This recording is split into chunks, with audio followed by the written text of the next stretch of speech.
জন্মগ্রহণ করেছি আমাদের ঐতিহ্য, ইতিহাস, পরিচয়, উৎসব, আনন্দ সকলে এই বাংলার মাটির সাথে একান্তভাবে জড়িয়ে রয়েছে। The strength of the nation always come from the root of its history. আমরা সকলেই ইতিমধ্যে জানি যে গতকাল ছিল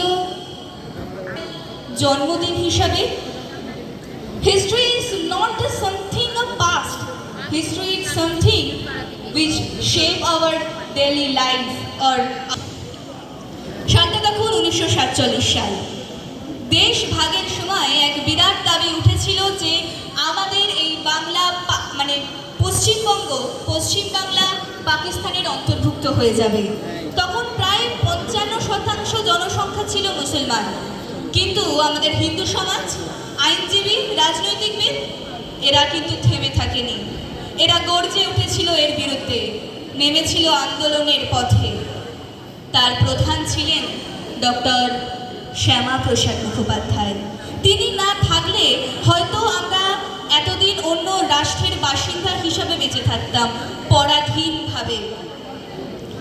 1947 সাল 20 জুন পশ্চিমবঙ্গ আইনসভায় এক ঐতিহাসিক ভোটাভুটি হয়েছিল।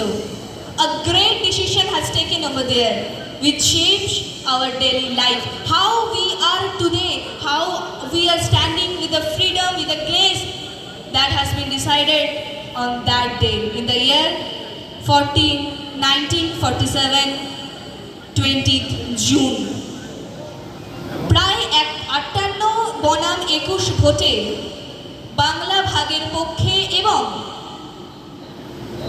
পাকিস্তানি যোগ দেওয়ার বিরুদ্ধে আমরা জিতে যাই এবং আমাদের পশ্চিমবঙ্গ বাংলার অংশ হিসাবেই থেকে যায়। পশ্চিমবঙ্গের এক নতুন জন্ম হয়, সূর্য ওঠে এক নতুনভাবে। আর এর মূলেই ছিলেন ডক্টর শ্যামাপ্রসাদ মুখোপাধ্যায়। তার কয়েক বছর পর 1951 সালে তিনি এক রাজনৈতিক দল গঠন করেন, ভারতীয় জনতা পার্টি।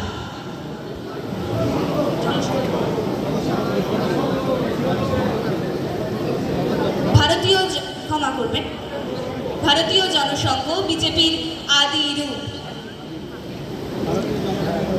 আর এই যে দলটা গঠন হয়েছিল, যে ভাবধারাটা আমাদের এই বাংলা থেকে জন্মেছিল, সেই ধারায় বহু দশক পর প্রথমবারের জন্য 2026 সালে এসে আমাদের এই বাংলায় শাসনভার গ্রহণ করেছে।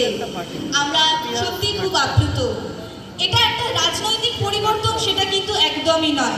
এটা আমাদের ইতিহাসকে, আমাদের বাংলার ইতিহাসকে স্মরণ করার এক ঐতিহাসিক মুহূর্ত, এক বিশেষ মুহূর্ত।